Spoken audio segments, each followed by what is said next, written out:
Hey guys, wanna know how to use TouchDrive in Asphalt 9?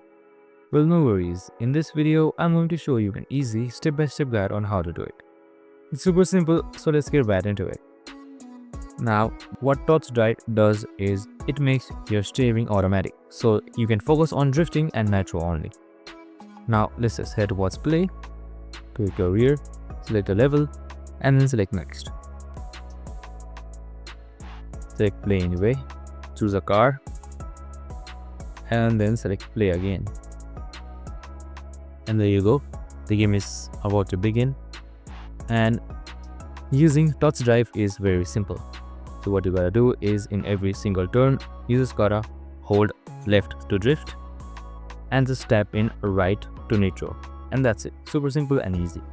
And you're also given with options right here where you can swipe left or swipe right accordingly. So just left to drift was like this right here, and then right to nitro. There you go, super simple and easy.